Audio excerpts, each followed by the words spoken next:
J'étais en bonne santé, je vivais au grand air, j'aimais mes bêtes, j'aimais mon mari, j'avais pas peur de travailler beaucoup, je travaille toujours beaucoup.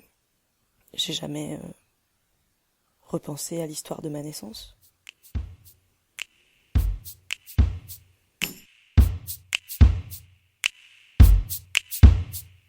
On a tous des histoires de famille.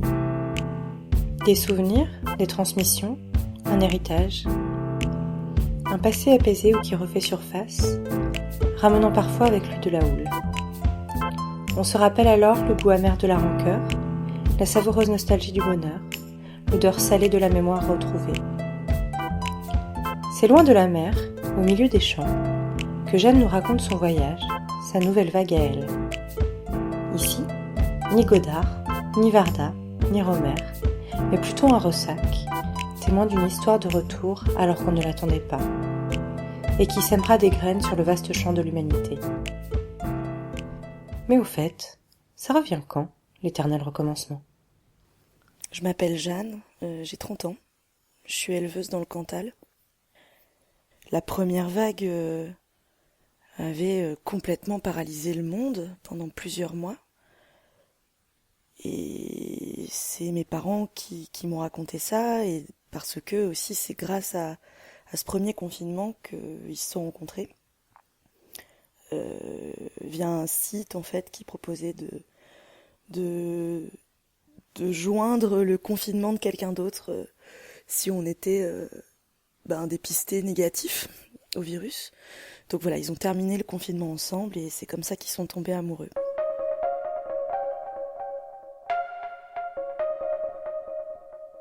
Alors oui, il y a eu une deuxième vague l'année qui a suivi.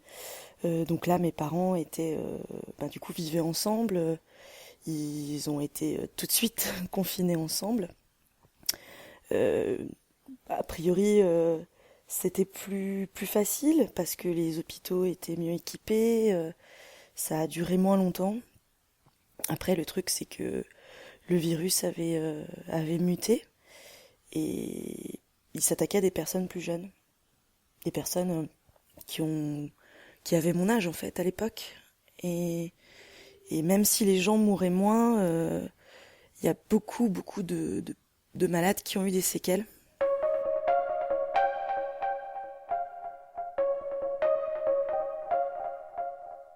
Oui, cette perte de l'odorat et du goût qui a marqué cette génération, moi aussi elle m'a marqué puisque mon père a été infecté. Et du coup, je me souviens quand j'étais petite, quand on faisait la cuisine, c'était toujours à moi de goûter. Je devais dire si c'était trop salé, par exemple. Voilà, je devais faire ça pour maman, parce que mon père aimait bien continuer à faire à manger. Puis c'était un moment qu'on partageait tous ensemble. Et puis voilà, moi j'étais fille unique, donc j'étais fière d'avoir ce rôle. Un petit peu une responsabilité, quoi. C'est marrant parce que mon père, c'était un sportif. Pour lui, la nourriture, c'était de l'énergie. Ça lui servait à fonctionner. Ça lui importait vraiment pas beaucoup, que ce soit bon ou raffiné. Donc voilà, l'important, c'était de manger. Et non, je trouve pas qu'il ait... Enfin, j'ai pas l'impression qu'il ait un jour vraiment souffert de son handicap. Je crois que ça lui rappelait ses débuts avec ma mère et puis mon enfance quoi, le temps qu'on a passé tous les trois à la maison. En fait, il n'était pas tout seul. Enfin, je sais que voilà, mon oncle aussi avait été infecté et a encore d'ailleurs ce handicap. Voilà, enfin toute une génération finalement. Donc c'était pas vraiment vu comme quelque chose de grave. Les gens ont appris à faire avec. C'est sûr que la troisième vague, quand mes parents m'en ont parlé, en fait, ils m'ont dit que personne s'y attendait. Parce qu'en fait, l'année qui avait suivi la deuxième, l'année où mon père a été infecté, il n'y a eu aucun cas déclaré. Et je pense aussi que c'est ce qui avait convaincu mes parents de se lancer. Je suis née en juillet 2023. Après, du coup, cette grande accalmie. Et en fait, je suis née pendant la 3e vague.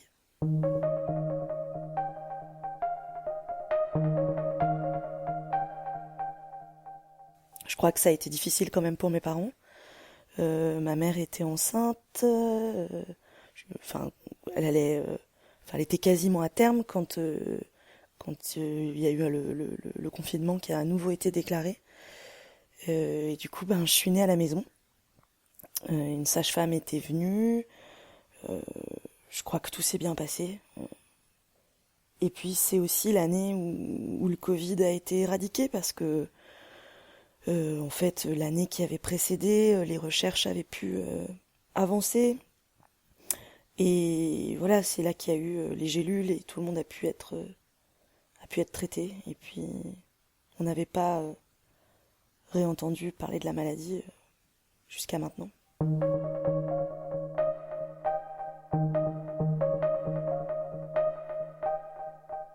En histoire, à l'école, on apprenait ce qui s'était passé sur ces épidémies des années 20 et voilà, mais c'est vrai qu'on n'en parlait pas beaucoup à la maison, donc j'ai posé quelques questions, j'ai essayé de comprendre, mais je sais pas, c'est comme si mes parents avaient décidé de laisser ça derrière eux.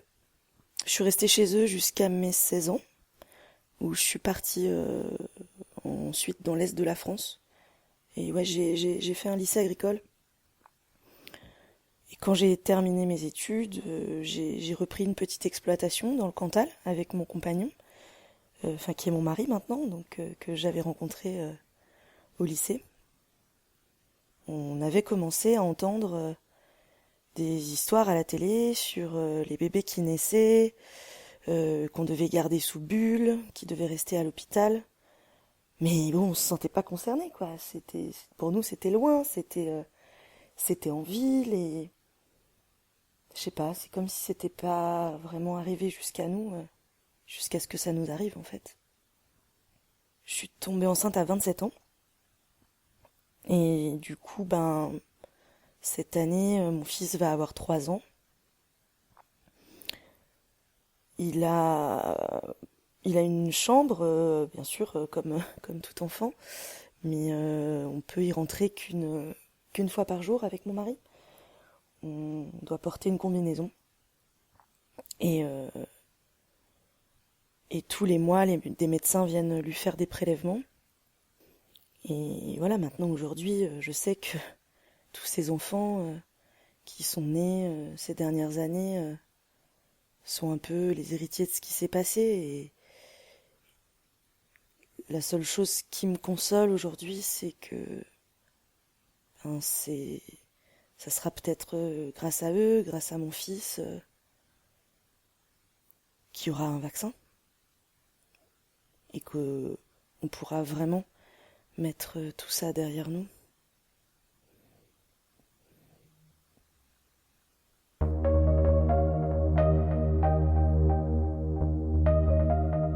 Vous venez d'écouter La Nouvelle Vague, 3e épisode de notre série Transmission, une production Copains comme Covid. Introduction Pascal Crozet, réalisation, mixage, montage et musique originale par Maxime Vidal, scénario et voix Laureline Goudard.